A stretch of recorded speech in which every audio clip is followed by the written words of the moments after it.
பயணிகளின் கவனத்திற்கு. இந்தியாவின் முதல் புல்லட் ரயில் சேவையானது 2026ஆம் ஆண்டில் தொடங்கிவிடும் என தகவல்கள் வெளியாகிக் கொண்டிருக்கின்றன. சமீபத்தில் ராஜ்யசபா கூட்டத்தில் ரயில்வே அமைச்சர் அஸ்வினி வைஷ்ணவிடம் ராஜ்யசபா உறுப்பினர் எழுப்பிய கேள்வியின் வாயிலாக புதிய ரூட்டுகள் பற்றிய விவரங்கள் தெரிய வந்திருக்கின்றது. மும்பை அகமதாபாத் வழித்தடம் சுமார் 508 கிலோமீட்டர் தூரம் இடைவெளியை கொண்டதாகும்.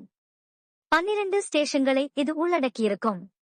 மும்பை, தானே, விரர், பாய்ச்சர், வபி, பில்லிமோரா, சூரத், பரத், வதோதரா, ஆனந்த், அகமதாபாத் மற்றும் சபர்மதி ஆகியவையே அவை ஆகும். இந்த ரூட்டில் புல்லட் ரயில் கடலுக்குள் அடியில் செல்லும் வகையில் சுரங்கம் அமைக்கப்பட்டு இருக்கும் என்பது குறிப்பிடத்தகுந்தது. இதுவே இந்த வழித்தடத்தின் மிக முக்கியமான சிறப்பாகும். 21 கிலோமீட்டர் தூரம் வரை கடலுக்குள் அடியிலேயே ரயில் பயணிக்கும். இது தவிர